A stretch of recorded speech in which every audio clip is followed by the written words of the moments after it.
Hello, welcome back to my channel. I am SpookyLith. This is episode number 4.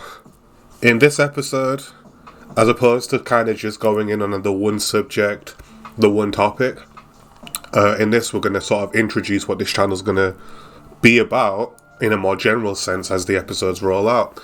So, in this episode number 4, we're going to be talking about, first of all, and this is something I'm going to try to do, if not every video, like every couple of videos, depending on what's, I'm going to have a look and see if there's anything on there that is relevant to the channel, or whether it's a different kind of news day.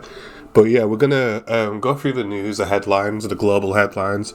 We're going to sort of pick out some of the, bigger issues that affect more of us in other countries, and just talk about it. Put some opinions on there, look at the perspectives that are being put out there, and just discuss those things. So I've got a couple of pages open, ready for us to have a look at. After that, we're going to go onto Reddit, and this is where the other side of my channel is going to start to come out a bit. We're going to look at some creepy, spooky artwork that's people have created and put onto Reddit, and we're going to look at those, and we're going to give a review.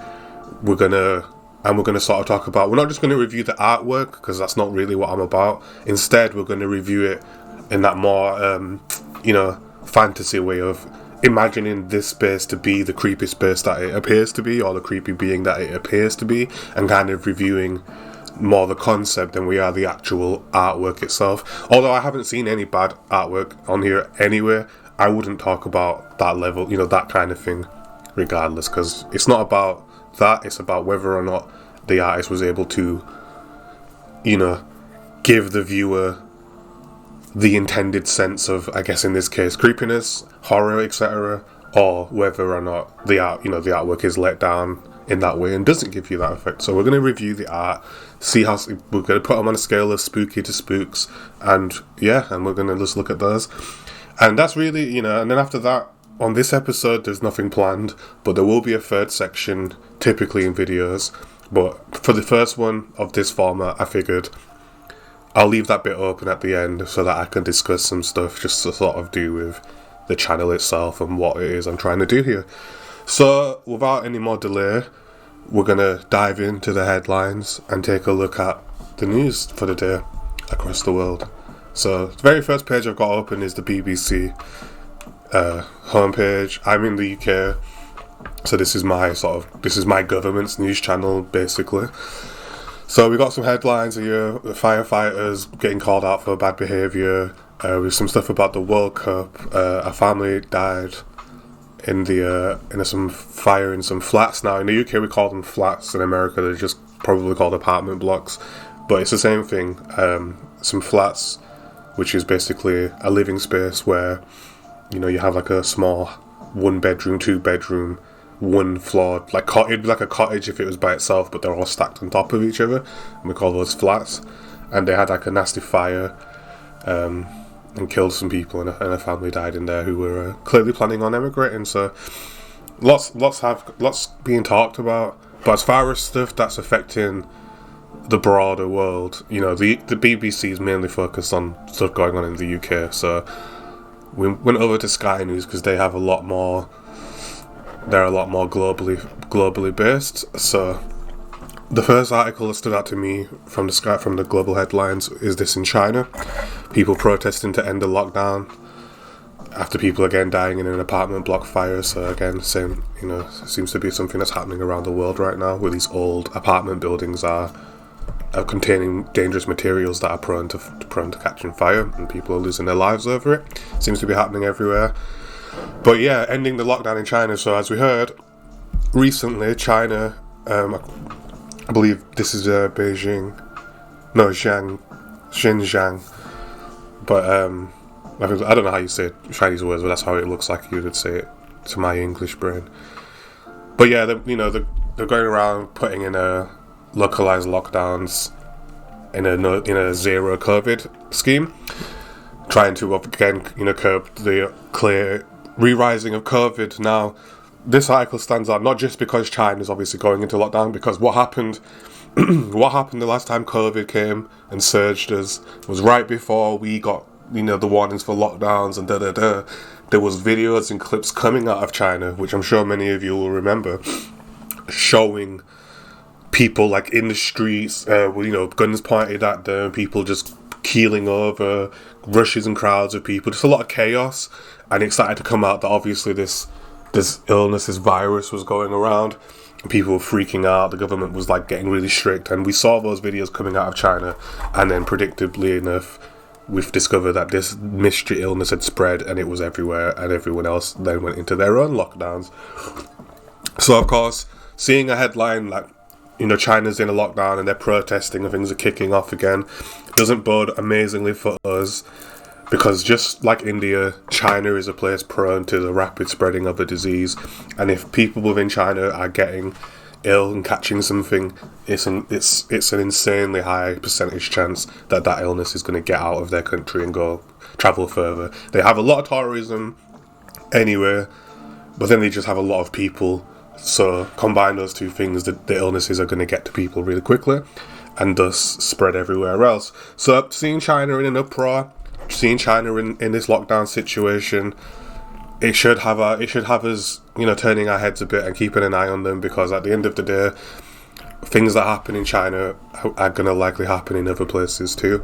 And even as far as we are on this side of the world, in the UK, it still managed to spread here last time, and there's nothing stopping it from happening again. So with that being said, talking about these protests and trying to end the lockdowns, now I'm sure many of us out there can relate to this feeling of, I don't want to be in lockdown. Why are you restricting my freedom and ability to move around?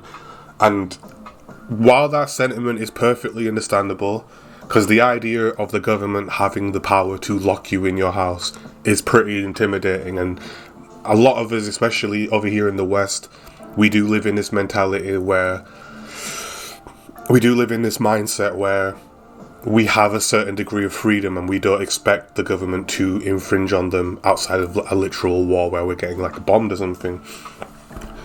So obviously the sentiment of get us out of this lockdown, we don't want to be in it anymore.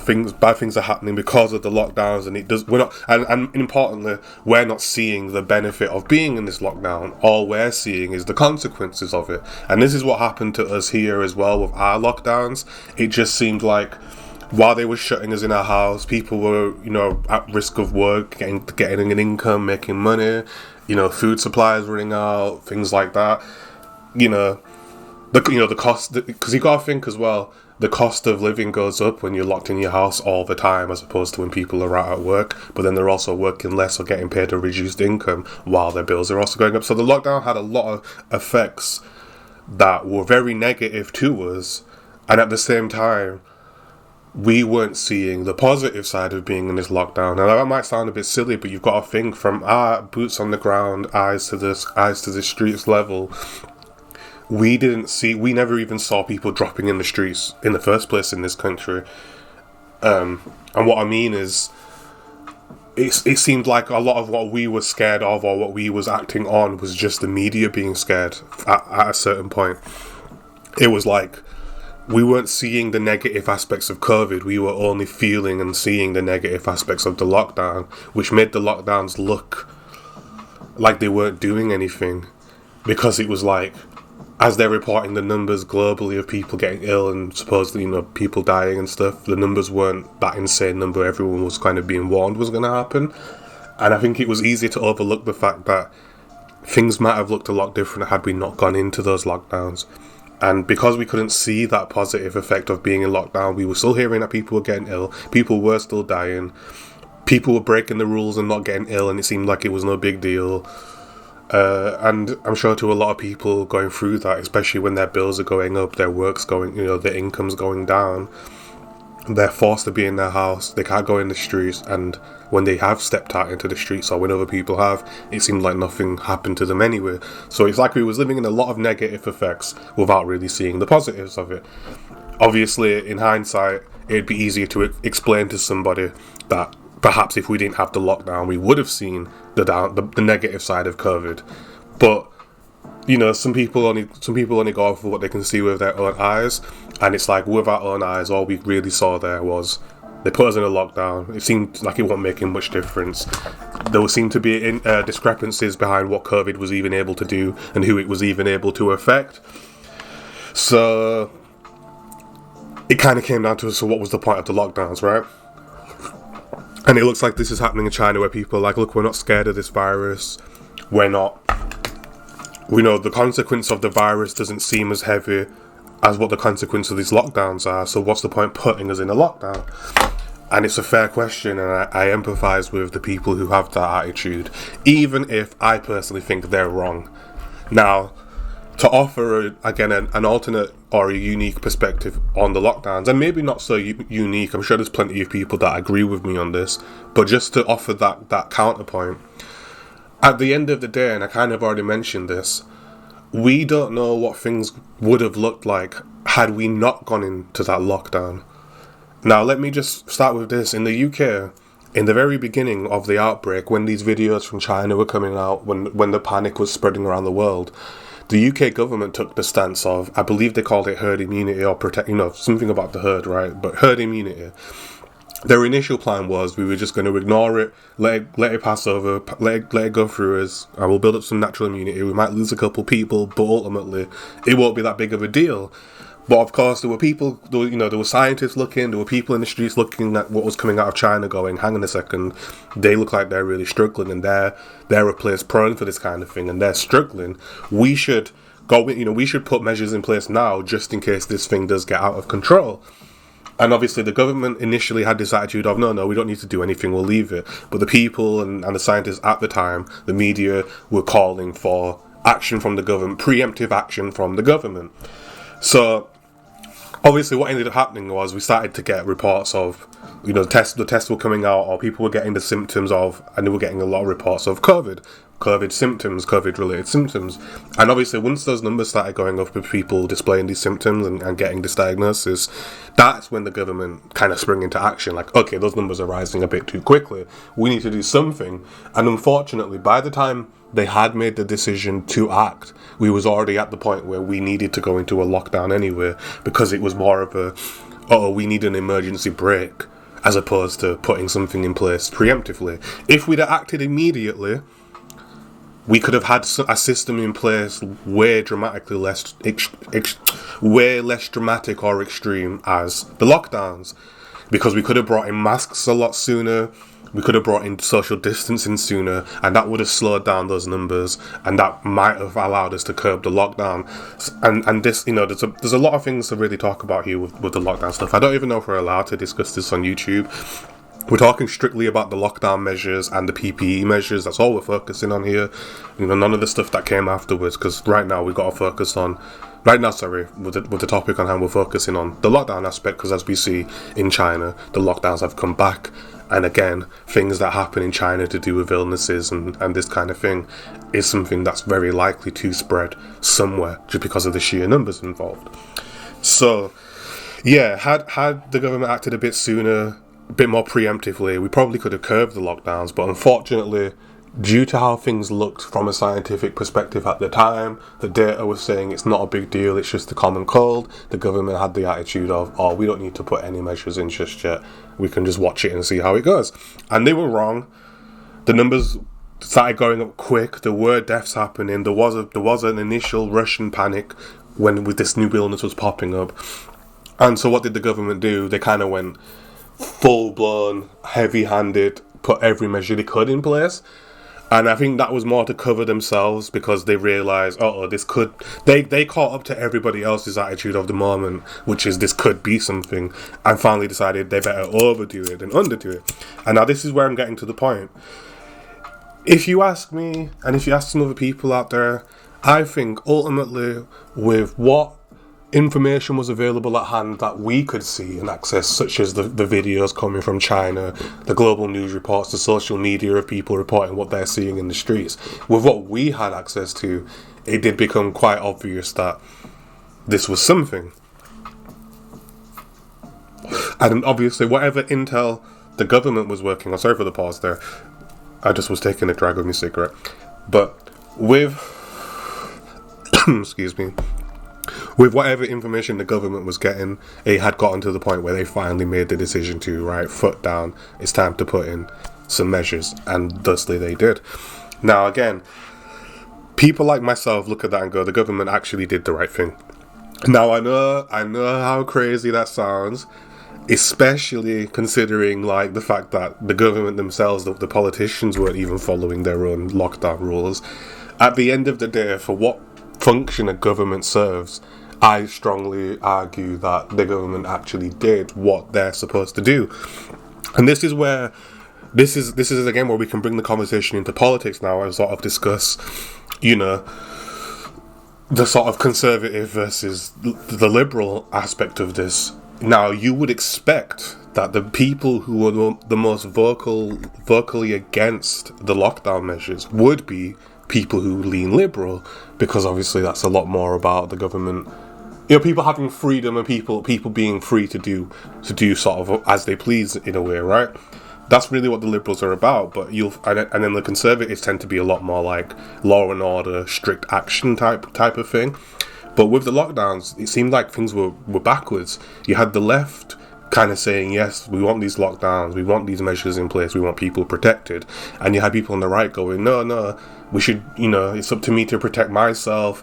I don't need the government to put measures in, leave us to it and let people just be free. Don't force us to wear masks if we don't want to. Even if the data says that masks can save lives, I still don't want to wear one, was the attitude of the right. Why is the government telling me what to do? And it's interesting to see that sort of flipping of attitudes, but I know the political spectrum is a lot more complicated than it can look, instead of just dividing it down to a left and right sort of thing. But that is the thing today. The thing today, the way politics are done today, are hard left, hard right ideologies, with some naysayers in the middle saying I'm neither. But for the most part, we have gotten to a point in politics where it is a left or right issue. At least at first, and then when you start breaking down the ideas, that's when the nuances come out. But you know, we live in the clickbait era. Rarely do we take the time to even break down these concepts anymore, and that is where it is.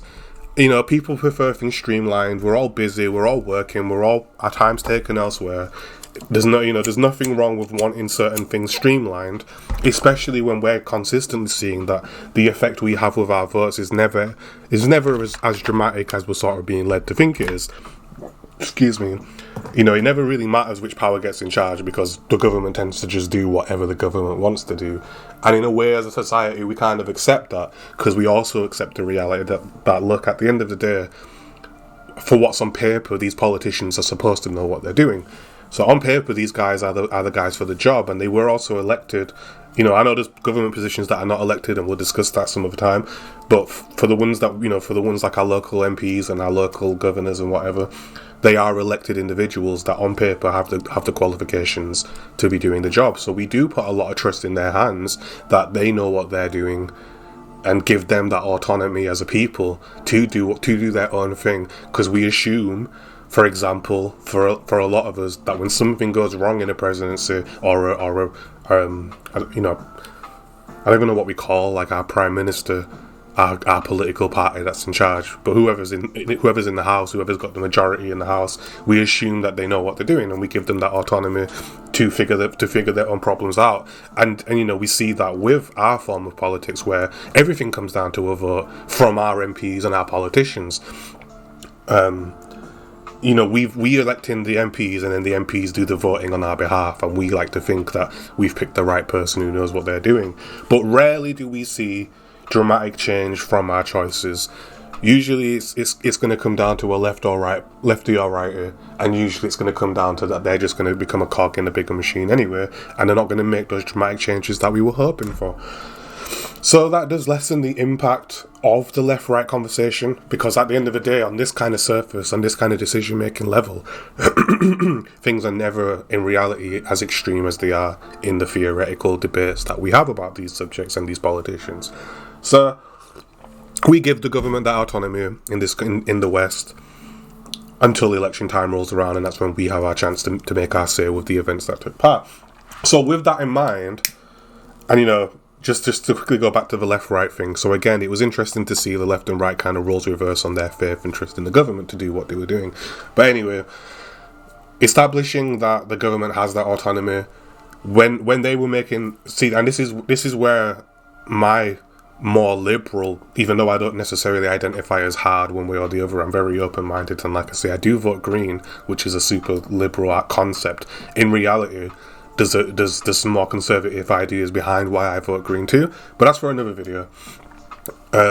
Getting to the point, we give the government a certain level of autonomy, and the government's role is to, govern the people, govern the country, manage the country, and kind of take care of things politically, geopolitically, trade-wise, on behalf of us all for one and for all type of thing, right? The government represents us all.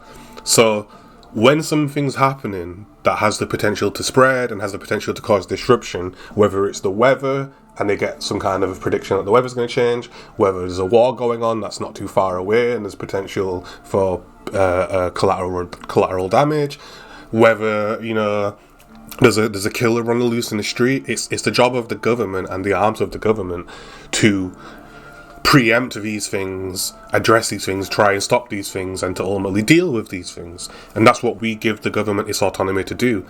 Yeah, there's probably high levels of corruption, just like there are in every career and business anyway. I used to work on a bar, and I saw corruption just from some of my peers, because they would gang together and do certain things and get away with certain things because they were able to get that majority, that group majority, by being friends with each other and kind of closing themselves off as a group and then using their numbers to mess with people and to get what they wanted. And it was very corrupt. And that was just in a bar somewhere.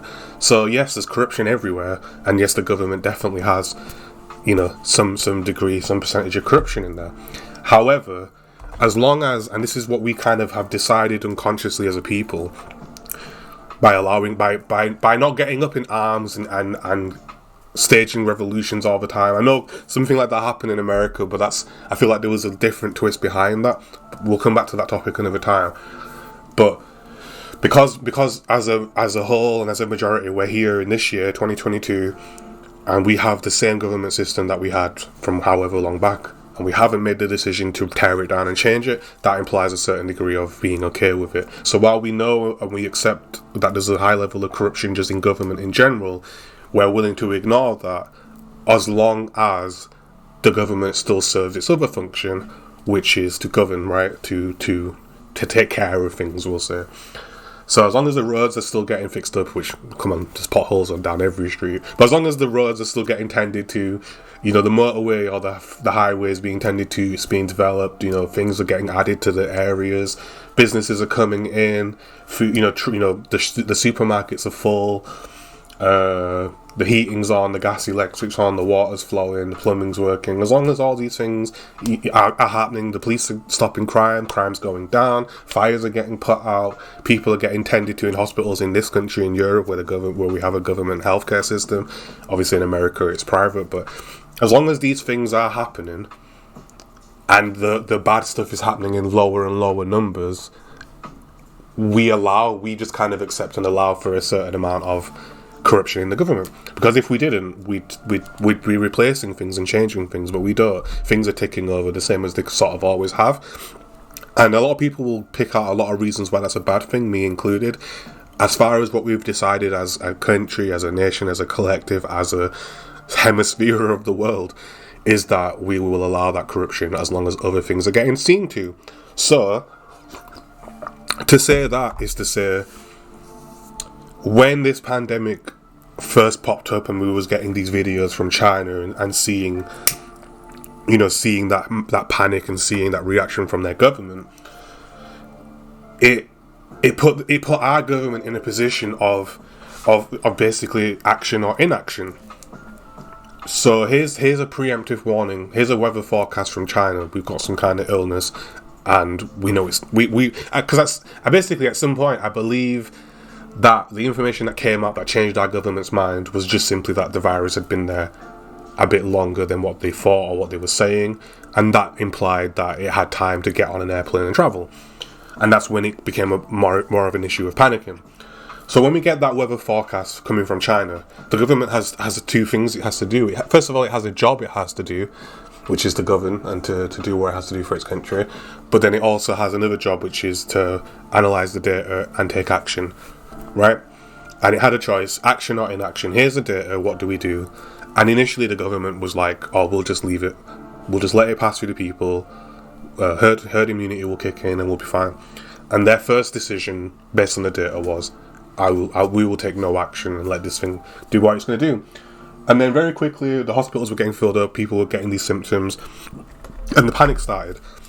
And then the government was like, oh, no, we need to take action. And then, of course, they kicked in and took action. So people like myself saw the mask mandates, all the stuff about them trying to get a hold of PPE, then putting the lockdowns in place, building these hospitals. Even though a lot of it turned out to be kind of useless, I would rather see, and people with my kind of mentality would much rather see the government taking action in a time where it's supposed to deal with a forecast and to preemptively plan for that, then I would like to see them, first of all, do nothing, and secondly, to see them panic.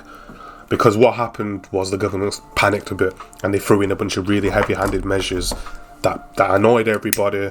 They weren't even necessary, if they were watching the data, but they did them all in a rush. They did them all in a panic instead of preemptively, like, the storm's already here and now they're starting to take action. Whereas we could have built some storm shelters before in advance. If we'd have taken the warning seriously, we could have already been prepared. And they made the decision to basically wait until the storm hit the shores, and it was panic. But fortunately, our government did step up, and not only did they step up, they went above and beyond and put in heavier measures than were necessary. Now, some people would argue they were entirely necessary. Well, some people would say, well, in the end, when we look at it, maybe they weren't as necessary as they seemed in the moment. And I'm talking about things like us building the Nightingale hospitals that basically was never used. Built them preemptively. It was the right move. It was a heavy-handed move, but it turned out in hindsight that we didn't need them. But had we have needed them, look, the government doing its job, we had them. And that's what I think people sorry, I thought I heard my dog going. I think that's what people kind of miss in these conversations, talking about whether the government was right or wrong for lockdown. As we see protests happening in China, it's like what we've got to realise is the government takes action for a reason. So in our government, we could clearly see that the reason they brought in these heavy-handed lockdowns was because of a last-minute panic and the realisation that this thing could get out of hand. And then they took the decision that they felt was most necessary, which was not only to deal with what we had in front of us, but to preemptively deal with what might come next week or in a couple of weeks from now, right?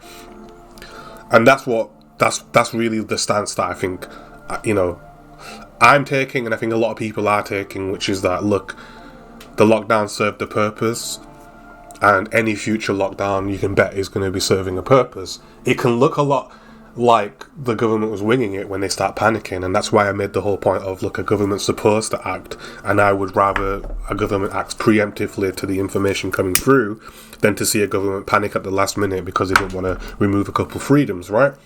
Because that's really what the point of it is now. With the anti-lockdown, anti-masking people, the big problem, and rightfully so, is that you're losing some of your freedom. You don't have the freedom to go outside, you can't go do regular stuff, and we'll get into that too, because what is regular stuff? But anyway, we're not free to do the things we want to do. We're being told what we have to do by some bigger power. Like a lot of us moved out of our parents a long time ago, and we're out in the world trying to be independent.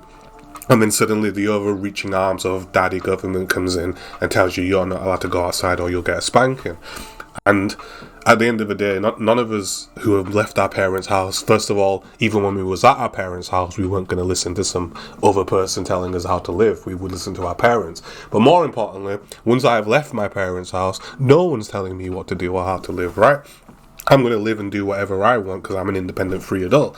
And that's the big draw, that's the big problem when the government is taking these actions that we haven't even seen before.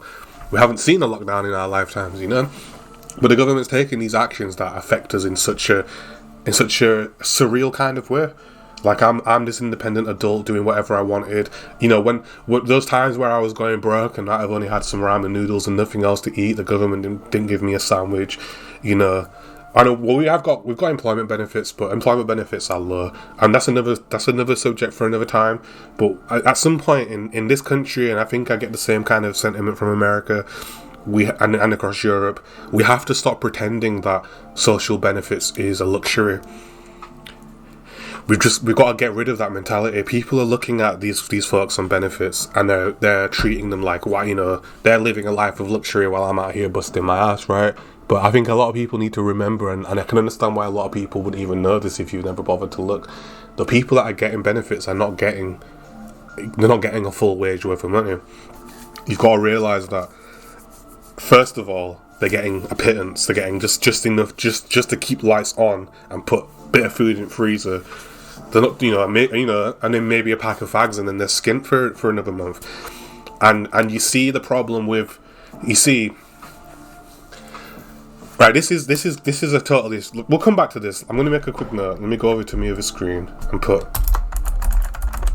benefits and what are they called? I don't know what people call them, benefit scum or whatever they call them, right?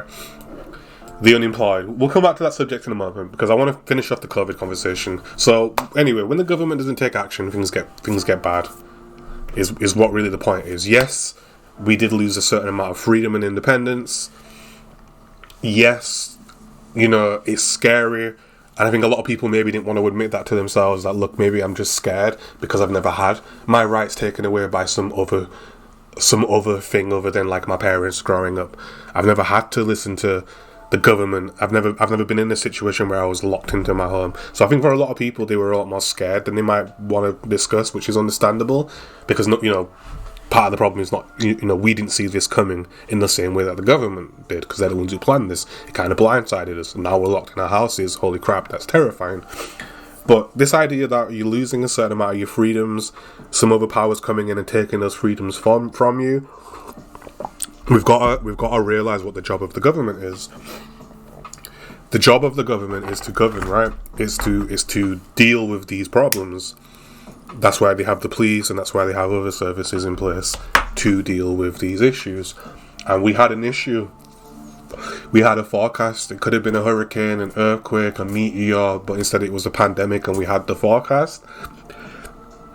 And to pretend like we didn't need to act on that forecast is childish, because just like if we was aware that a hurricane or a snowstorm or something was coming, we would expect the government to do something about it. And that's a prime example, because in this country, every time it bloody snows, the government is never prepared for the snow.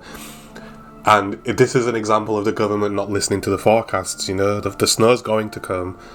It's going to affect us. But I think we could argue that in a cost-effective way, the government probably thought it's not worth the money to constantly deal with the snow when it only is here for a week or two at best, So there's some arguments made in their favour. But at the end of the day, just like when we know snow's coming and the government don't put enough grit out, we are expecting the government to preemptively act and deal with these issues. And if they don't, it's a problem. It causes disruption. And that's where I was talking about the benefit stuff, because I was just going to make the point that if you don't give those people that benefit, where are they going to be? Well, they're going to be out on the streets. They're going to be dying in the streets. They're going to be, you see what I'm trying to say. If the government doesn't take action and stuff like that, we start to see a problem with it. You'll have beggars on the street everywhere you go. People will be setting up shanty towns with tents and stuff. Like they do it in America already, and that's for some other reasons. But here in the UK, there's no excuse for us to have that. Yeah, I know a lot of you are going to say, well, what about caravanners? But I feel like a lot of people in the caravans are doing that through choice. What we're talking about here is people who are on their ass trying to find, and we're talking, first of all, there's also a difference between, and I'm sure you agree with this, an unemployed person on benefits trying to find work, actively putting out CVs, actively out there trying to get a new job. At the end of the day, that's the point of the benefit system. It's a safety net. But at the same time, the other type of person on benefits who just doesn't want to work and is happy to live off of the amount they're getting from the benefit system. Again, if you take a person like that and you don't give them that option, where are you going to find them? You're just going to find them in the streets. You're not going to find those people, doing useful stuff. Yeah, you're going to say, well, if you didn't have the benefits, they'd have no choice. And it's like, well, no, what you have to realise is even a person on benefits can struggle to find work, A person can be out there actively trying to find a job, but if you've not got any qualifications, you've not got any skills, you've got nothing behind you, you tell me what job you're going to find. That's not going to be filled. It's all well and good saying we can work on bar, work in a restaurant, but restaurants only need so many waiters. and town centres only got so many restaurants. So yeah, with that in mind, it's like, if we didn't have these systems in place, if we didn't have a fucking police force, if we didn't have an emergency health service in place, we would then have a problem, and the solution to that problem would be what we have now, which is the emergency services, the social safety nets, and all the rest. So anyway, we're going to come back to the benefits subject because it's a big one. But, you know, it's important to remember that the job of the government is to preemptively deal with an issue. One of the jobs of the government is to preemptively deal with something, get the intel and deal with it before it becomes a problem. And if the government doesn't act, oftentimes these things become problems. And my point I'm now trying to make in terms of these lockdowns and why I think they're a good thing is that without that action, we just don't know what we would be looking at. And I know, you know, I can look at this from a strategic perspective as well, and I can see the strategy behind this, you know. At the end of the day, when you don't know what you're dealing with and you still need to deal with it, sometimes the better move is to overdo it than underdo it. And while the lockdowns might have looked unnecessary in hindsight, and we can't have really predicted what would have happened had we not had the lockdowns, we've also got to look at it strategically. It could have been worse.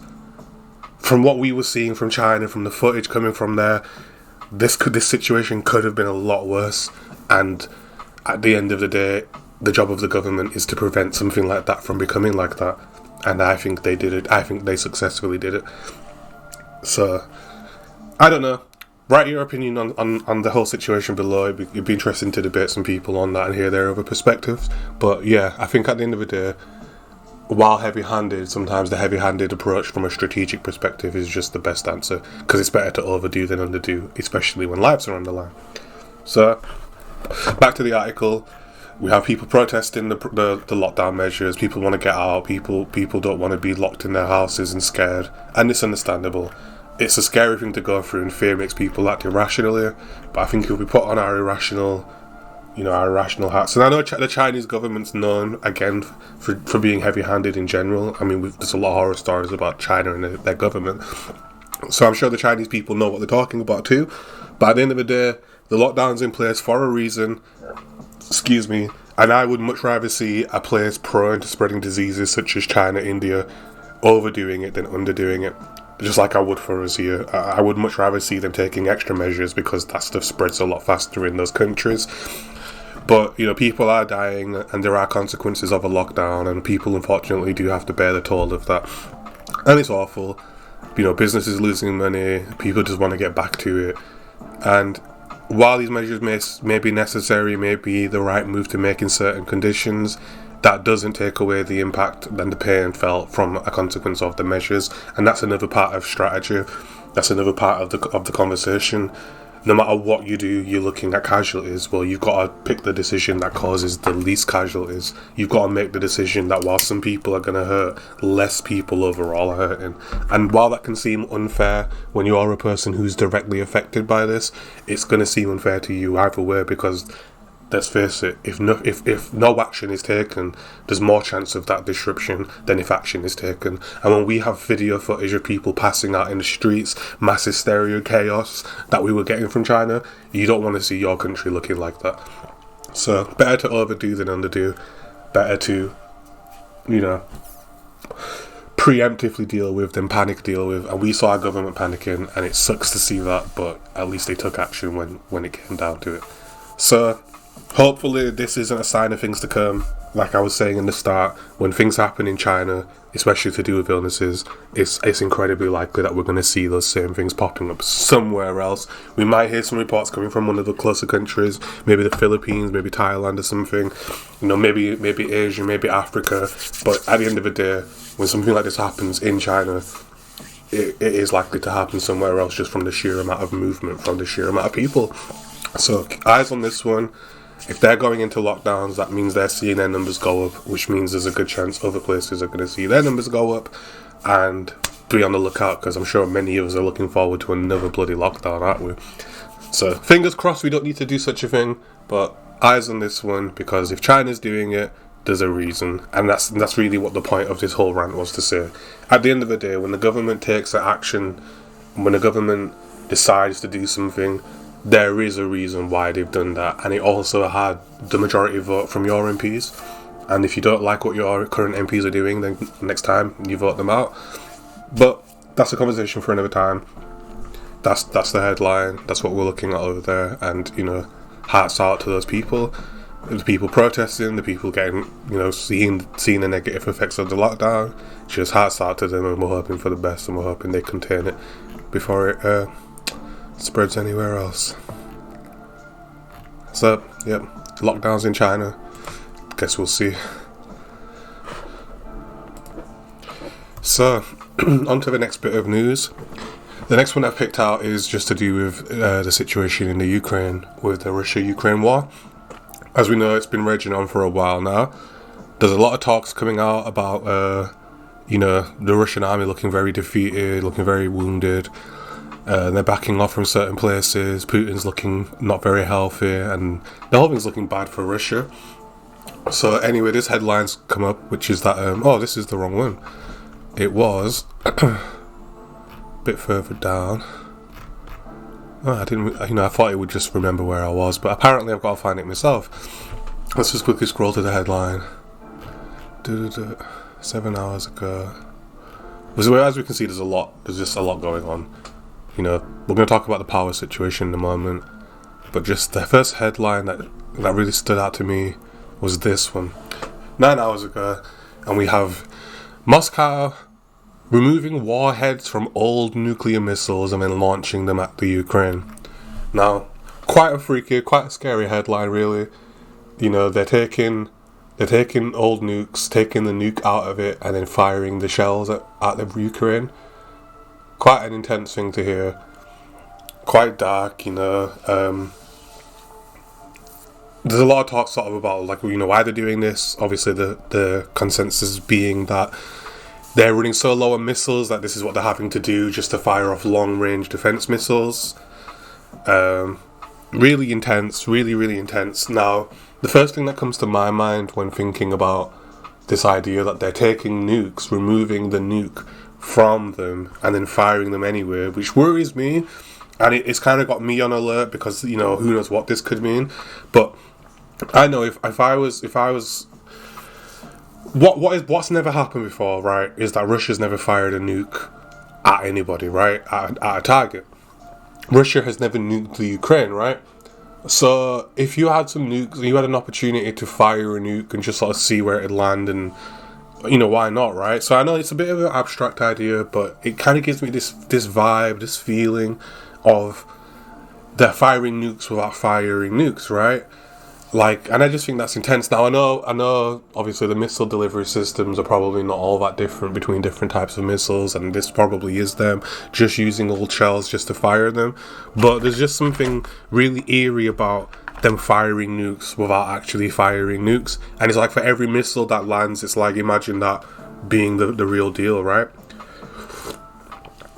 So, I don't know, it just gave me that chilling feeling of, wow, Russia's already firing the nukes. I know they're not firing the nukes, but they're firing nukes at Ukraine, and it's intense, it's very intense. It's, you know, it says a lot, and it's like, how desperate is Russia going to get at this point? How desperate is Putin going to get? If they're desperate to the point where they're taking nukes and removing the nuclear materials and then firing them, it just gives you this idea of how desperate are they getting, right? So, headline that stood out to me. I don't have a whole lot to say, just a little thought thing, just thinking about the idea that Russia is now effectively firing its nuclear missiles at people just without the nuclear payload.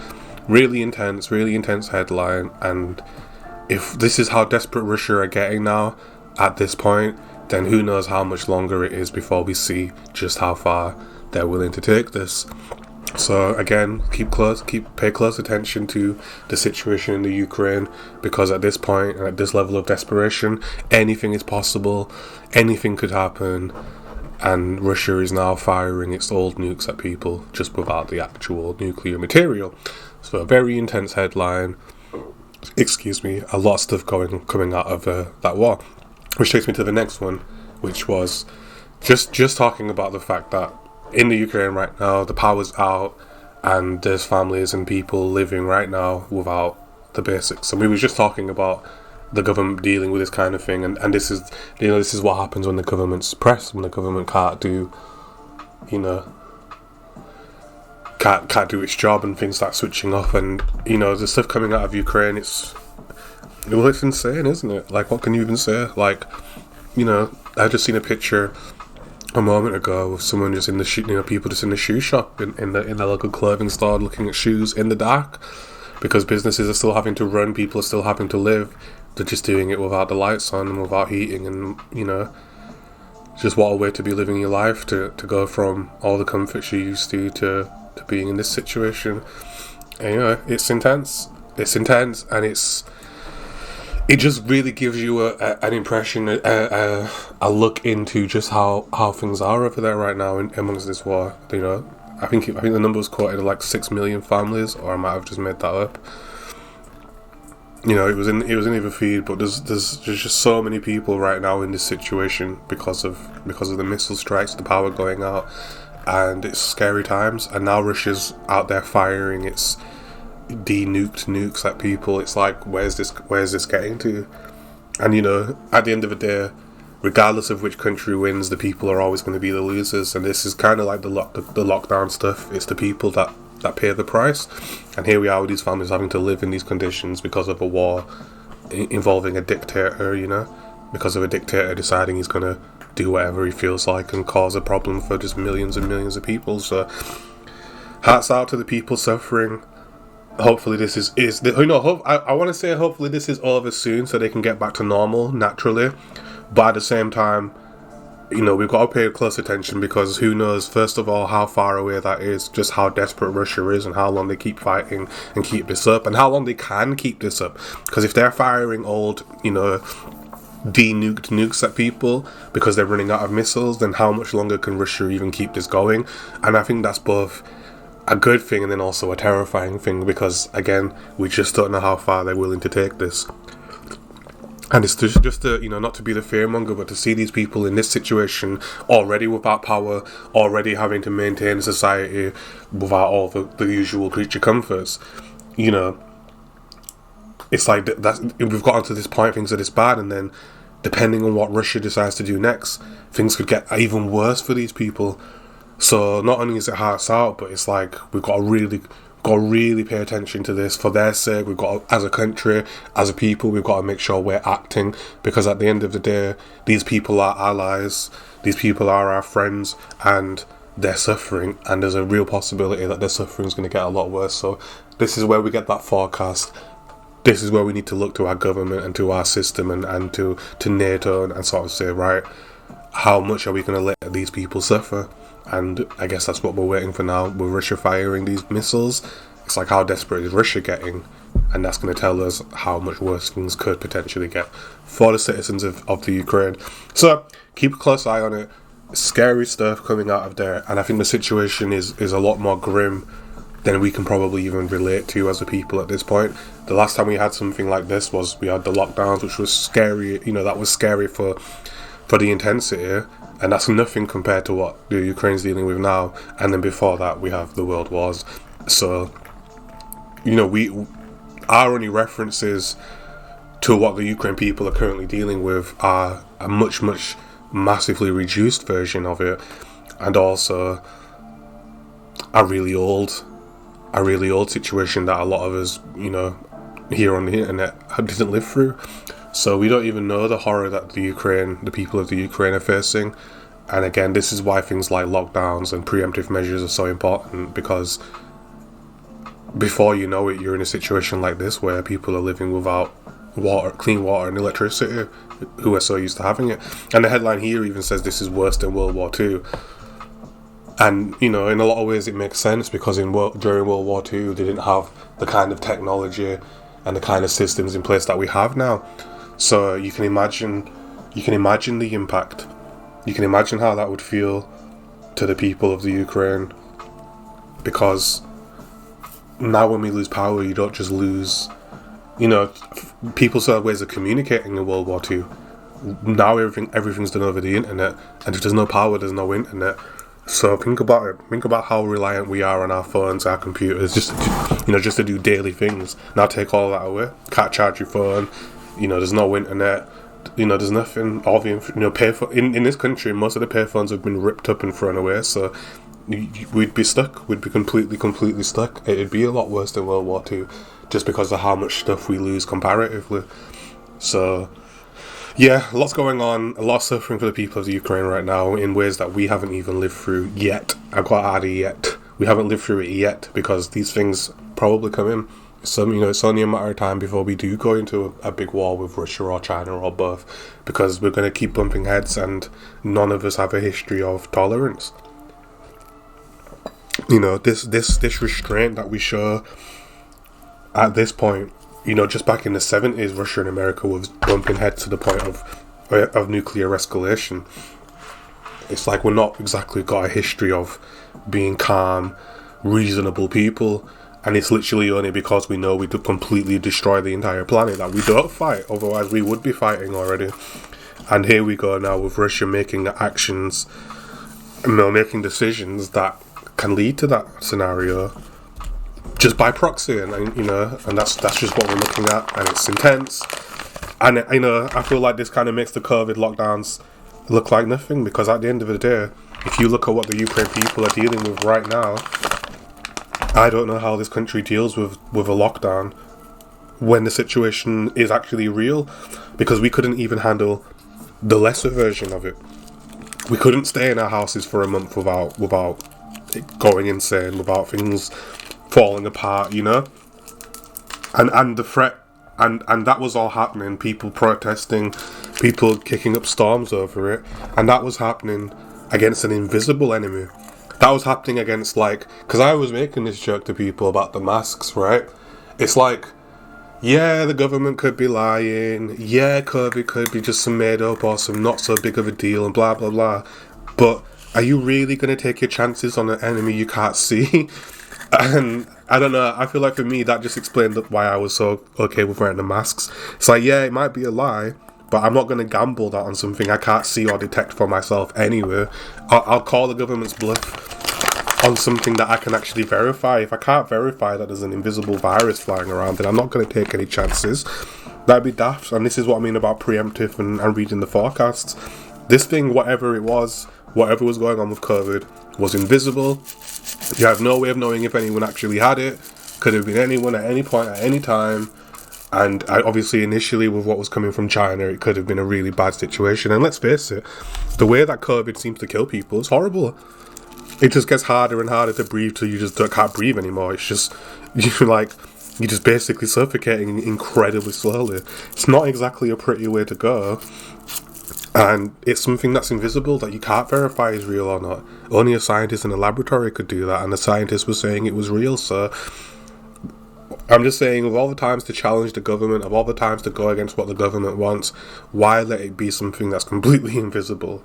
But, it is where it is. I understand why people often go against the government's word and why they don't trust the governments, and I get where they're coming from, and these are things we'll discuss in the future. At the end of the day, the job of the government is to deal with stuff like this, and I would say they did deal with that. And again, saying that to only say and connect it back to the fact that a situation like this, where millions of people are just having to just live in darkness, This is something that can happen at any point if the government's not doing its job. And I know I would much rather have the government that acts too strongly than not strongly enough in a situation like this. That power should be coming back on within a day if everyone's got their stuff together. You should never be a week without power, So anyway, that was the Ukraine. That's the Ukraine situation so far, and keep our eyes on it, because we just don't know how. And you have to keep in mind too, with Russia and with Putin, he's looking really bad in the media. He's looking really bad to the people right now. I'm sure the people of Russia are getting plenty of propaganda, but to the rest of the world, he looks really, really bad. And we don't know how far his ego will take him to want to, he looks bad, he looks defeated, Russia looks hurt, wounded, they look rough, they're using old weapons because they're running out. He's like, how much of that can Putin's ego take in his current situation before he does something dramatic? And obviously with them seemingly getting pushed back all, constantly in this war, and with them running out of missiles, just who knows what it's capable of and what's next coming from Russia. So eyes on the situation, of course, it's a big deal, and hearts out to the people suffering as a result of Putin's actions, and to the soldiers losing their lives in a war that it's not their choice to go to this war, to that war. It's their job to just fight the war on behalf of, well, in this case, Putin and the Ukrainian people. So, we'll see what happens. But it's definitely a volatile situation. It's definitely a scary one, and I don't think the risk of, obviously people were talking about the risk of an escalation and a war with NATO. I don't think the risk of that is any less now than it was at any other point in this war. In fact, in a lot of ways, I might even argue that it's even higher now, because Russia's getting pushed back, because Putin's getting desperate. If this stuff is being reported is the truth and it is what the situation is, then it's more dangerous now than it has been at any other point in this war. So let's pay attention, and let's make sure that when the forecast is coming of this war, that we're prepared and we have things in place and people have shelters that they can go to, and we have those, we have things in place to protect the people here in time, because I'd hate to have another COVID where we don't start acting till the bombs are already above us, because we're going to lose a lot of people that way. And I'd rather we had the shelters in place before the bombs arrive, even if we don't need them, than to wait until they do arrive and not have them, or have to build them in a rush. So something to think about. That's kind of the, that's been the news segment. Those are kind of the main headlines coming out that seem to be affecting everybody else, because if NATO goes to war with Russia, then it is basically world war. Like it's a big deal, and we don't know who would come to Russia's aid in that situation either.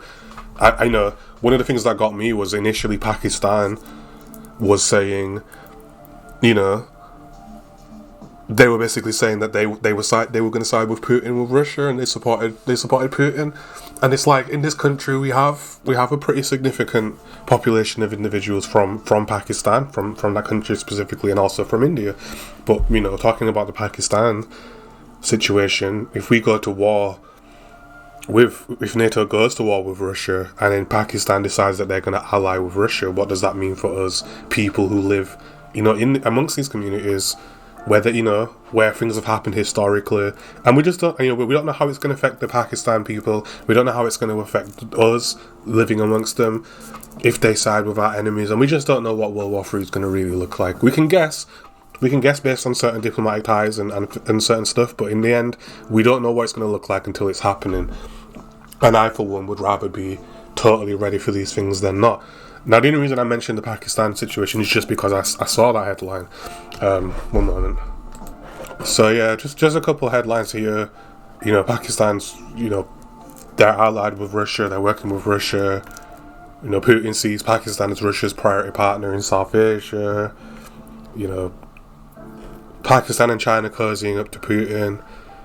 So basically, we just don't know what that situation looks like here, where we have, especially where, we're in Yorkshire here, and we have a high population of people from that country, quite a significant one. And it's what happens to those people, what happens to us, just what happens to the world in that situation. These are things that we're going to have to address on the streets, and more importantly, the government, being aware of these demographics, is going to have to plan for, should the situation escalate, and should Pakistan join Russia as our enemy. And it's just something that, again, this just takes me back to my other video, which is bringing things to your living room. That's a really scary situation for us, because we've had things happen in the streets involving these communities based on other things like 9/11 and pre 9/11, just other stuff that was going on, and we've had even whenever someone in Palestine, whether something happens with the Israel-Palestine situation kicks off, we have a lot of movement from these communities that the government's never prepared to deal with, and people riding around with flags telling people, saying it's okay to rape Jewish women and stupid stuff like that.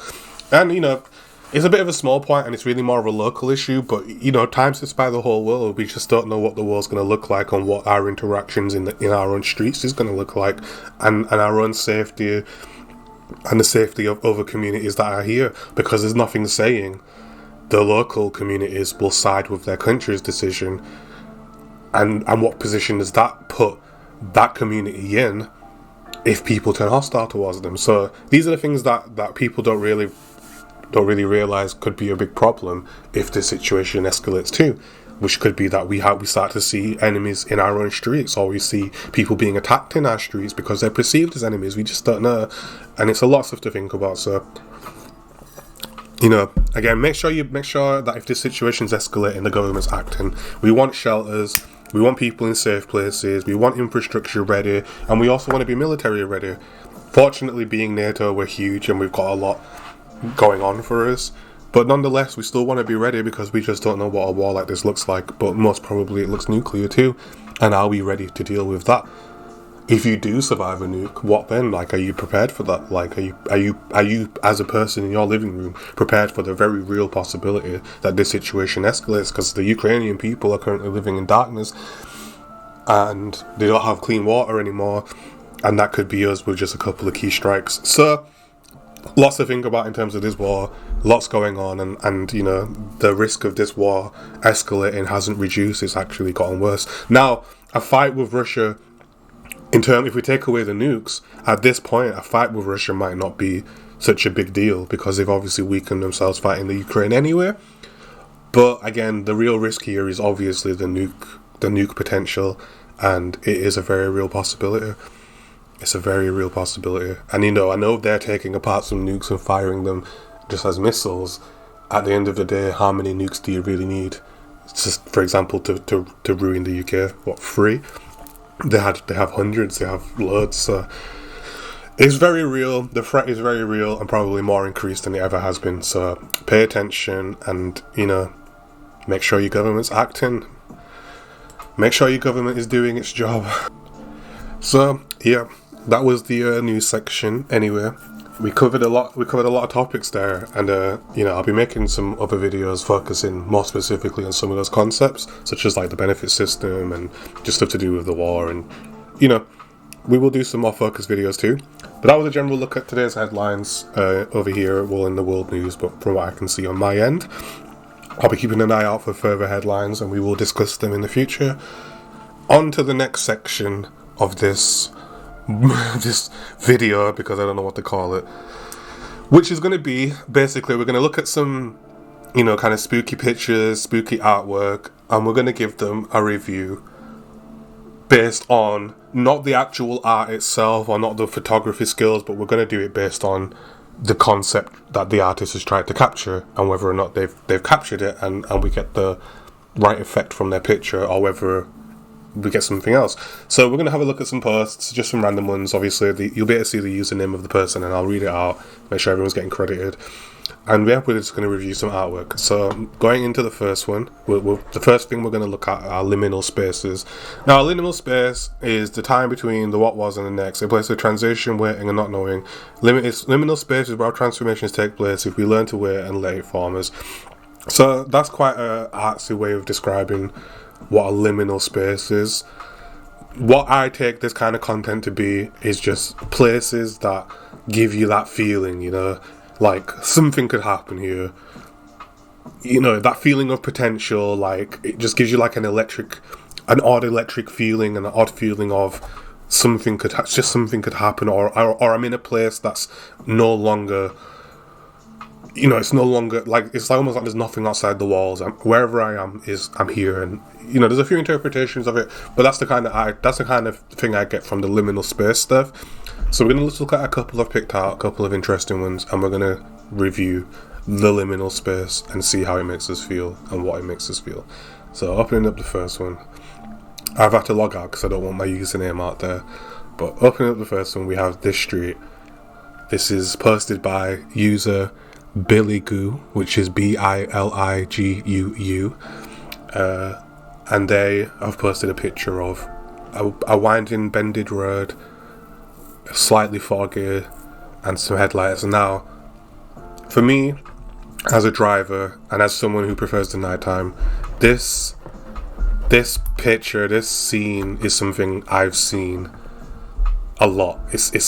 Driving on a wintry, foggy night, the street lights are on, there's no other cars around, and it's just a long strip of road with nothing but fog, grass, and street lights. And in the UK we've got a lot of farmland, and you do get a lot of this.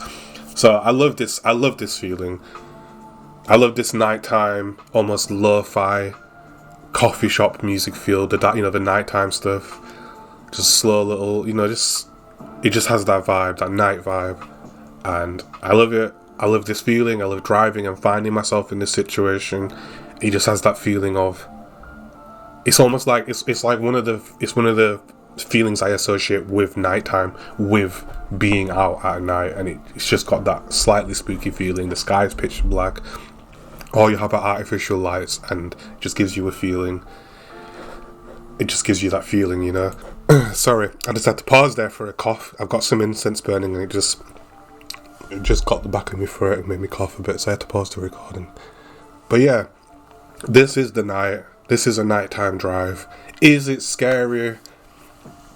You see, for me, this feeling, this environment of that nighttime, slightly foggy drive where you're just alone, for me, it's not a scary feeling. It doesn't give me any kind of sense that I'm in danger. It just gives me this feeling of potential. I'm just like, this, it's almost inspirational. This is the night, and I'm cruising along. Or I could be walking too. I've definitely seen it on a walk as well. And I'm just moving along, and it just has this feeling of, I don't even, I am in the night. It is nighttime. It is nighttime. Let me just go answer my door. Sorry about that. I just had some food delivered. So sometimes in these videos, you're going to probably hear me eating. If you like food ASMR, then you're in the right place. Not that is what this is, I'm just stuffing my face. But if you don't like the sound of food, then you might want to skip for a bit. But I'll try and not eat too loudly and just eat a bit. But I'm very, very hungry, so I'm just going to have a few chips as we continue with the video. So, this is the night. And I feel like for a lot of us in these semi-rural areas, this is the night. This is what it feels like to be at night, especially here in this country. So I love this picture. User Billigoo, Biliguu. Great photo, great picture, great edit. Or it could be a drawing, but I think this is a photograph. And yeah, it looks awesome. Good job to them. But is it scary? No, it's not a feeling of fear. It's not a feeling of terror. It's a feeling of, I'm in the night. I mentioned the word potential, but it's not a sort of the night is young. It's more of a, I'm in the night. I'm deep in the night. It's nighttime. And it feels pretty good, pretty nice, and very calm, very relaxing. But scary? Not scary. It's not a scary feeling. It's a comforting nighttime feeling with the artificial lights and the softness of the fog. Lovely feeling, but not scary. But I really like it. So shout out to user Billigoo, because it's an awesome picture. Now on to the next one. We have one titled Train. So this one is a GIF, and it's of a slightly shifting, moving train. Excuse me. And if we can see, it almost looks like the mirror effect, like you're looking at a mirror and it's like an infinite repeating mirror. That's what it feels like. It's an interesting little space posted by user Tomercarmeli, which is Tomercarmeli, Tomercarmeli. And yeah, it's of a spooky, well, not spooky, but it's of an odd, almost uncanny feeling train. Really, it just looks like it goes on in an infinite loop, like in one of those mirrors, and I think that's what gives it sort of a slightly uncanny feeling. I'm not really a fan that the metal of the train is quite, it almost makes it feel a bit too normal. Like, this is just a train, everything looks normal, the way the lights all even, it just looks like, it doesn't give me extra dimensional feelings. Maybe because of this person's arm, maybe that just kind of brings it home, or maybe it's this screen, but it just looks like a train. But it's a cool effect. We've got the infinite repeating mirror effect. It looks cool. But it's not, for me, this is not a scary space. It's very predictable. If you know what, it's too predictable. It's just a train, and it's just very shiny and metally. So, not spooky. Not my favourite image either. It's not giving me much of a feeling other than I'm on a train. And I think the person here, because like with the pulsing lights, it could have looked, if these were brighter, if we didn't see this person's arm, if he didn't have this screen, it could definitely be quite an uncanny feeling. But I think there's too much going on that just brings it down to earth. So, yeah, not my favourite. But shout out to user Toma Carmeli for posting it and sharing it, because it has got that repeating mirror feeling, and that can be quite an interesting feeling sometimes, but not strongly enough, and it's a bit too down to earth for me. So we're gonna move on from that one. So the first, we should be ranking these, but we'll save that for next time. We'll just give them a general review for now, and just sort of shout them out for being interesting to look at. So the next one is from user ZFamZ. Posted a day ago, and it's titled "Power Went Out in My Dorm, Not a Soul in Sight." So this seems to be a picture of their dormitory out in the corridor. Did he say, yeah, the power's gone out and we've got some emergency lights on. It has that feeling of the dark room at the end of a corridor where you don't know what's coming, but in this one we can see the end of the corridor. In fact, there might even be a door. I don't know. As far as like liminal spaces or even spooky spaces go, there's not much to this one. It does just look it looks a bit like maybe a hospital or an office or something, or like something like that. Whereas obviously a dormitory, the emergency lights. Let's face it, there's nothing scary about emergency lights. They're a safety feature. They're there because we need them. When the power goes out, it's just not. There's nothing really surreal about this photo. It just looks like a corridor with some lights on, regular doors on each side. It's a sight we all see often wherever we go, whether we're at an office or wherever we go. It could be a hospital, it could be anything. It's a normal sight, and it just looks like a normal corridor. And we've even got some ambient light here, which kind of implies it's just not that dark. And I think overall, not the strangest, not the most liminal of pictures. But, thank you to user ZFamZ for sharing it. 1.2k upvotes. It's just a picture of a corridor with some emergency lights, and, some cool lighting going on here, I guess, from the reflections. Really nothing special about it, and not much to it. But we appreciate them sharing it. So user ZFamZ, thank you for sharing. And we'll move on to the next one. So, the next picture in the our liminal space subreddit is from user affexism, which I don't know what affexism is. So yeah, I don't know what affexism is. I think it's just a made up word, but this is posted by them, and it appears to be a photograph of an office space, maybe still under construction, and a bunch of insulation foam just sort of piled up, looking like slightly chewing gum. So bit of an odd picture. Definitely has an odd feeling to it. It's subtle, but I feel it, and mainly it's because of this insulation. And for me, this is the kind of thing that probably can bother me, more than others, is when you have some kind of odd looking material that looks a bit fleshy but looks kind of fluffy, looks kind of soft. And even though I know what it is, just looking at it sort of, if I focus here, then in the corner of my eye it almost gives it like a chewing gum feel or some kind of squishy something, right? And for me, that kind of thing can definitely trigger some odd feelings and some slight discomfort and uncanny valley stuff. So for me, this picture does a really good job of doing that subtly while just having a very subtle, odd vibe. And if you imagine, you're in there working, the lighting of colours, the effect would definitely give you a really funny vibe. And I can see why they took a picture of it and why they thought this is an odd space. Is it scary? It's definitely not scary. It's just more uncanny, slightly uncomfortable. It almost looks like it could be a scene from some surreal action movie with some people come in with guns and they start doing matrix flips or some craziness. So not necessarily scary, but I could definitely see something going down here. So yeah, a very interesting photograph from Affexism. apexism.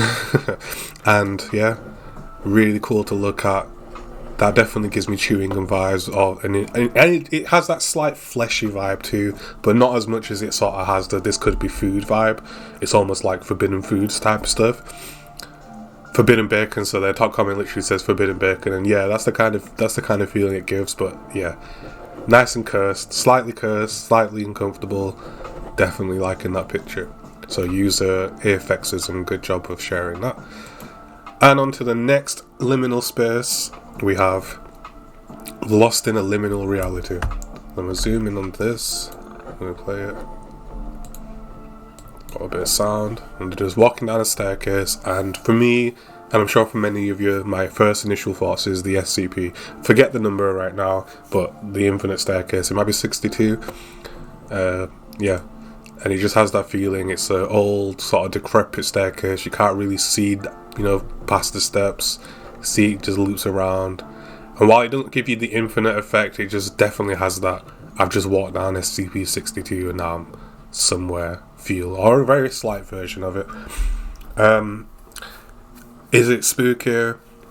See, because we can't see, if this had that infinite loop, like if they took it from up there and me saw the stairs looping around and it looked like it went on forever, I think we could cross into sort of scarier territories. But because it has an end, it's like whatever's scary is obviously going to be down here and over here, and it does give you that feeling of it could be something, but really it actually just gives you, like, I feel like you can tell that it's leading to an empty room. There's something about it that just says wherever I'm going it's just going to be abandoned, and that kind of thing, bangs and boops, not the scariest thing, but definitely nice and just dark, and it definitely gave me an SCP vibe just with it being on stairs. I mean, I think anything with dark stairs is going to give us that kind of feeling. But yeah, interesting little clip. Definitely looks dark and uncomfortable to be there, but I feel like I'd probably enjoy exploring something like that with all dark and decrepit. So interesting space. Doesn't really give me an extra dimensional space. This is posted by Dark Exploration _ I forgot to call them out. That's Devin. So thank you, Devin, for sharing this. Really cool little space, but not necessarily scary and not really extra dimensional. Just a nice dark abandoned staircase and a couple of dust flakes flying around looking like orbs. So cool little clip, but not my most favourite liminal space. And now on to the last one from this subreddit. We have No Way Out, posted by, once again, Toma Carmeli. So they're obviously someone who frequents this sub, and they've posted this little gif of someone seemingly skating down what looks like a very long corridor. Now, perspective can be weird because from back here, there's no way of knowing how far it goes, but then they do a zoom in and we can see the end. But I feel like, again, if you live in like a highly sort of urban area, you probably walk down something similar to this, or maybe connecting car parks, or probably seen something like this. They definitely have a surreal feeling walking down them. You definitely have a really odd like sense of walking down a tunnel. But is it scary? No, I wouldn't say so, especially with the graffiti and stuff. It's more just it's a slightly surreal feeling, a very artificial feeling almost. And yeah, it's interesting to look at with a perspective, but they kind of break the illusion by zooming anywhere. I feel like this would be freakier if they kept getting closer and it didn't change, but they've zoomed in and it kind of gives it away a bit. But a cool little clip nonetheless, and we appreciate Toma Carmeli for once again sharing that with us. And with that, we move on to the next subreddit, which is Creepy. Now, this subreddit titles itself For All Things Creepy, and as we can see, there's a lot of creepy stuff going on. So with that, I've already opened a couple up for us to look at, and we're going to give them a review, same kind of thing, for how creepy, spooky, and the potential frights we might get from whatever's depicted in the artwork. So moving on to the first one, we have this. We have Curse Bob by Will Burke, uploaded by user Lihao 1989-311, which I'm guessing is their birthday, and that's LIHAO 1989-311, and they've posted this picture, and what we have here is of course our favourite cartoon growing up, SpongeBob and Patrick. Looking very different. Very interesting. We can see they've kind of almost look like bugs of some kind. They've kind of made them look like insects. You know, it's like a sugar cube, but like a fly crossed with a sugar cube. He kind of looks like one of those things people use for butter, or maybe a broom. But they got like a stick figure thing going on, and he looks like a little fly. And yeah, it's I think there was an attempt at making a cursed SpongeBob and Patrick, but instead of cursed, it's kind of just trippy. It kind of looks like one of those pictures, like you'd have a bunch of them and it'd all be different drugs, and it's like, this is acid, or this is mushrooms, or this is something, and this is the one that you'd see. But an interesting little picture, quite a lot of detail. It's very trippy, very sort of melty, spooky vibes, and it's pretty cool.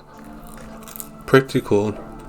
Not scary though. I don't think it's scary. I mean, you know, you might get a couple of spooks in your nightmares over this, but really I think it just looks more like a psychedelic experience as opposed to a horror experience. But cool nonetheless. SpongeBob and Patrick, Cursed Bob by Will Burke, posted by Usually How, 1989, 31/1, which I'm guessing is the 31st of January, so shout out to my January people. Anyway, moving on to the next one. We have this, titled Anxious, a digital artwork by, and I believe the artist to be user temp_R&D. And they posted this to our creepy, and it's a digital painting of a guy clearly losing himself a bit. We can see part of him coming off, like he's struggling to hold it together. All this, it almost makes you think of a person trembling, and this might be, you could interpret this as an image of a person with really severe anxiety. If you could do like a psychedelic x-ray of them, see their energy, see what's going on in the energies around them, and then that might be what an anxious person looks like in that x-ray. It's very cool, very original. The colours are very interesting. It's definitely got a vibe to it, with all this red and the blue, the purple. Nice colours that all blend. Very, very nice blending of colours. Lovely picture. But is it scary? Well, I think I'm going to have to say no. I don't think this is a scary picture. I don't even think it's creepy.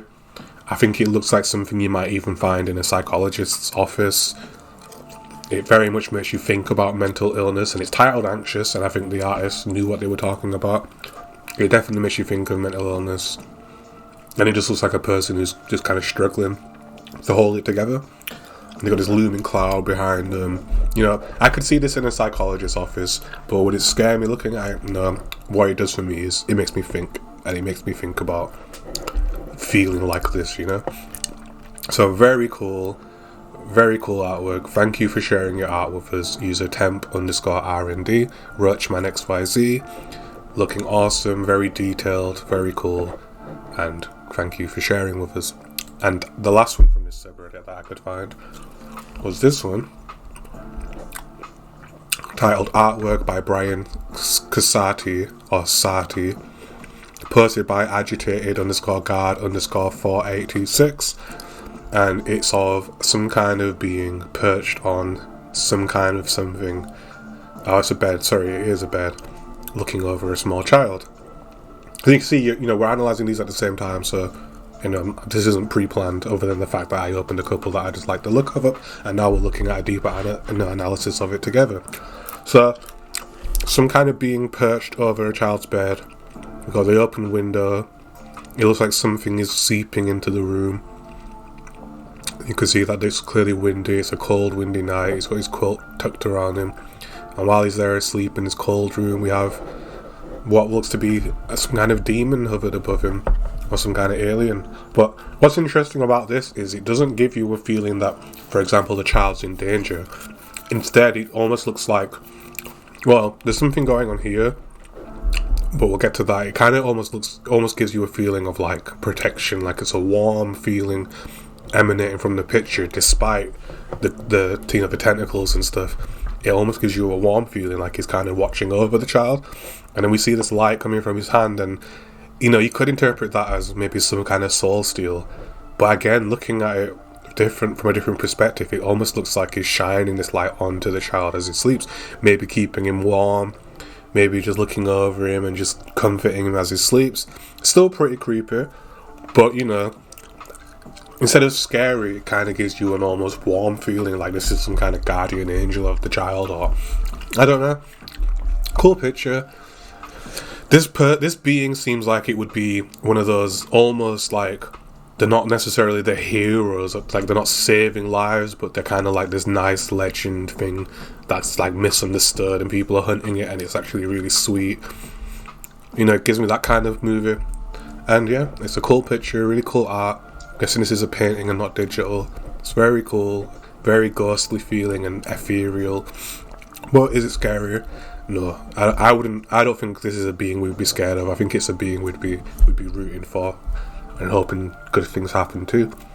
And probably gets murdered in the end and we all cry. So anyway, cool little picture posted by agitated_guard_4826, and it's titled Artwork by Brian Sati, which I don't know how to say their name. Oh, it's an oil on panel, so there we go. It's an oil painting. Very cool. And now we're on to... So I thought that was it for that subreddit, but we've got a couple more, actually. Oh yeah, this is the last subreddit, my apologies. So yeah, here we have one titled The Watcher, posted by user _the_kind_potato, and it's titled The Watcher. And it's a picture of some kind of cracked wall with the eyeball looking surprised for it, like they've just witnessed something horrific. Very cool, very intense picture. Makes me think of like a comic book. It's definitely got comic book feels to it. Very cool, cartoony.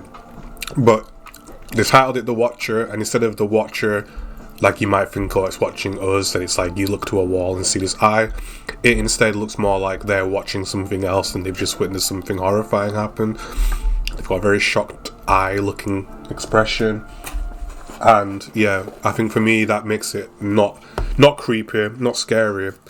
Instead, it looks more like something you find in a panel of a comic book, where one of the characters has just witnessed some kind of incident happen, and they're like surprised, and it's going to be this big revelation, right? They're going to, who's the witness and all this stuff. Definitely gives it a comic book vibe. Definitely very cool, very vivid, strong. It's a strong image for what it's, for that comic book feeling and for that surprise. Even the shape of the crack gives the eye a more surprised look. Very cool. Awesome artwork posted by the kind potato of underscores. But is it scary? No, but I do feel like they've seen something scary and I want to know more. I want to know what the next panel is, So, very cool. Very interesting piece of art. And now we've got this one, and I think there's one more after this, or maybe there's two, it depends on if this is different, but we'll see. It's got the same title as another one. But we have this one posted by user Praise the Sun, titled The Widow, and it's a picture of what would obviously just be a normal looking woman, and one part of it, and then her face is kind of split into sections where we have the regular sort of person with the nose and the eye. Then we have a bit of an x-ray with a skeleton, and of course we can see her teeth, instead of human teeth, sharp and pointy. So, very cool picture. Kind of reminds me of a character from Mortal Kombat or something. Definitely has a classical, almost medieval feeling to it. I'm guessing they took a Renaissance painting and painted over it, or they painted it from scratch to look like that, But that's the kind of feeling I get. It's almost like editing an old photo and making it look different. Very, very cool. Very nice feeling. And it just looks like I could see this being, let's say you go to some rich person's manor in the olden times, and there's these other species there in this world, like elves and orcs and goblins, and this is just like an artwork for sort of one of those, like an orc or something, and it's like an alternate history type of deal. I don't know, but it just looks so clean and so classically painted that it could quite literally be like a real painting of you know what I mean? Like it could be, I could see someone hanging this in their house. It's really cool. It definitely looks like a classical picture, and I really like looking at it. I'd hang this, I say I hang this in my house, I feel like that could be in a museum. It looks so good, It looks so like it was painted in that era that's in museums, if you know what I mean. So very cool picture. Scary. See, I actually feel like this being could be scary in another context, but because of this painting looking like the same kind of portraits people used to get in those times, it's almost like gives you this feeling that this being just lived a normal life and was just part of the community, that they sat there long enough for a painting. They're just obviously not a feral beast, right? So very cool. Really like this. Thank you to user Praise the Sun for sharing it, because it's awesome, but it's not quite scary, but definitely very cool. So on to the next one. We have this, once again, by Brian Sati, posted by the Agitated Guard. And this is oil painting of something that looks a bit like a Cthulhu Leviathan type of thing. It's got like a mask here, and then it's got like a squid head. It's got a stub for an arm, and it looks like it's grabbed something, or could be someone. Very cool, very spooky. Definitely has that Cthulhu energy, and we just like that feeling. It's almost got like a seaside fisherman feeling with the octopus head and the fog and mist, and definitely could be near the ocean. Very cool picture. Not scary though, but definitely has this otherworldly feel, like this could be a being in another dimension, and we like it. It's very cool. So thank you for sharing that, Agitated Guard, once again. Very nice picture. And to the last one, which you won't show us because it's an end, not safe for work post, so just allow me to log in. Right, so we're logged in, and we have the next one posted by user _Akanai_CJ_. I feel so empty inside because my organs keep walking out, and as we can see, we have some kind of little creature being pulling somebody's eyeball out, assuming they're going to crawl underneath it, put the eyeball back in, and live behind the person's eye. So very freaky, definitely body horror, definitely an odd picture. Not the scariest picture, even though it should be, but very cool to look at. We've got the psychedelic stuff in the background. It's different. It looks like an album cover. Excuse me. Very cool. Very, very, very cool. And I like looking at it. It's very vibrant. Very nice. Cool picture. So that's the end. So yeah, that was our artwork section. We went through, we looked at some artwork on Reddit, some spooky stuff, and we gave it our ranking and reviews as to how spooky they were. So not the spookiest batch on this one, but that's not a problem because we don't always, look at spooky things to be scared. Sometimes we look at them because they're just cool to look at. So we just had a little exploration, a little break from the news, and looked at some more surreal stuff. So that was that section. We're probably going to do stuff like that a lot, whether it's going to be, artwork. We might try get, some artists and have a listen to their stuff, see if we can get permission to review their music. Games, gaming news, whatever the hot topic is, we'll discuss. And, we're just going to do a bunch of different things. Excuse me. Just whatever's going on, we're going to look at. So there will be another section here where we do something else, but I'm not, doing that just yet because at this point I need to talk more about just the channel itself, what it is, and what it is we're going to try to do with the channel. So as you obviously can tell, it's pretty much just a long rolling thing. There's not going to be edits, there's not going to be cuts. I mean, there might be for some videos, but the whole kind of point of this channel is I want it to just be a real thing, a real person. Not editing, not doing it just for the cameras, not doing it just for purely because it's entertaining. And I know the purpose of a YouTube channel is to entertain, but it also is to inform and to have, just to give people a platform for their own content, right? So hopefully we can find ourselves somewhere where we're entertaining in the way that I'm trying to, while also providing insight and alternate perspectives on sort of important issues. And, you know, the way I see myself, especially when we're getting into the political stuff, is someone who kind of will just step in. And, you know, if you get the spectrum of left to right, you know, one way or the other, I can kind of insert myself in a bunch of different places and be comfortable debating there. You know, a lot of the times playing devil's advocate as well, and I just think it allows for further exploration. It allows for further exploration into these subjects, into these issues, and offer a more realistic perspective on how those things affect us on the ground. Because it's all well and good debating things for the higher ups and the upper end, but it's all meaningless. Or you know, what I should say is, just like with physics and just like with life, once you start zooming in, once you bring yourselves down to the lower levels, the rules change. The rules change, and the things that made sense on this level make a different kind of sense on this level, and not enough of this political discord is coming back to people's houses. People will talk about people's houses, but they don't bring the concepts into the living room, and that's one of the things I really want to focus on in my videos, is taking the news, taking the political concepts and putting them in your living room, in your house, and making you kind of, you know, and giving you a perspective where we're looking at things and seeing how they will actually affect our literal daily experience, which isn't talked about enough.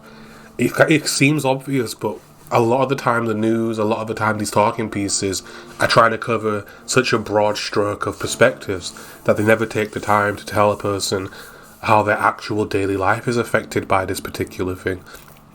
So that's something I want to have as a theme on this channel, is just doing that and just bringing things home and just making sure that we're looking at these conversations from a perspective where how it's quite literally going to affect your actual life, instead of just how it's affecting everyone in that broader sense. So we'll be talking about that kind of thing. We'll be breaking a lot of subjects down and just exploring the news and stuff as it happens, and trying to just keep on top of it, but also keep it from a perspective that's honest too. So yeah, lots to come. There's gonna be some gaming footage coming up. I'm not the most exciting gamer. Again, I'm not going to be doing edits, and I'm not going to try and intentionally play a certain way just for the entertainment. I'm just going to play games as I would play them, and what I'm going to do once I've played them in that way is review them. You'll notice that I'm not going to be beating a lot of games. I won't be playing them 100%. I won't be finishing them, because really, if I don't like a game, you're going to realise that I just don't like it and won't play it. It happened with another video that you won't get to see because I was still setting things up and it got corrupted. But I tried to play the Destroy All Humans 2 reboot, remake, and remaster, one of those, and I just wasn't getting into it, just couldn't enjoy it. I really liked the first one. I blasted through the first one, absolutely loved it, and then went to try play the second one and just got fed up. After I finished the very first segment, you know, the hippie stuff, moving on to the next level, I just was like burned out from it already. But anyway, we'll save that kind of thing for the game stuff, and we'll give our honest reviews from a realistic gamer perspective, as a person who just plays games. But not only that, I also play games in a unique way as well, depending on the game, and that's something else we'll look into in later videos, and that'll be part of the reviewing process as well. I'm going to be focusing on just all games. I'm not going to focus on just new games or just the newest thing, because I don't really play new games, and I will be playing some just to review them, but there's a good reason why I don't play newer games. I'm not some kind of old school cool type of clinging on to the Atari person by any means, but I tend to play the games that came before a certain period of gaming, and I'll discuss why, and I'll get into those arguments in another video when we're talking about gaming stuff. But just in general, we're going to be talking about a lot of video games, and we're going to be talking about movies sometimes too, and I'm going to have a movie review coming from a film I saw recently, and I'm also going to probably not rewatch, but go watch some stuff I haven't seen as a complete noob and review them from my unique perspective. But we'll get into all that in another video. I'll probably do a video talking about who I actually am and what it is I'm about next. But yeah, that's been today's episode number 4. We discussed COVID, the lockdowns. We discussed the Ukraine war with Russia. We discussed government taking action and protecting its citizens. And then we looked at some creepy images and we gave them a review. So this was episode 5. Thank you for tuning in. Thank you for sticking with me. Of course, leave your comments below on anything that we've mentioned. I want to know what you guys thought of the pictures, which ones you liked, why you liked them, which ones you didn't. Or, whether you got a spook that I might not have gotten. I'd love to hear your perspective. Debate me on the news, debate me on the things I'm talking about, on COVID, the lockdowns. Tell me why you hated the lockdowns and think they were a bad idea. Anything that comes to mind, anything you want to say, don't bite your tongue, say it, and we'll discuss it in future episodes. So, thank you for being here. I am SpookyLith. I'm new. Things will get better with time. It's just a matter of growing and learning. But this is what we've got right now, and this is what we're working with. Thank you for sticking through it. I will see you on the next one. Well, yeah, I'll see you. You won't see me. Alright, catch you later.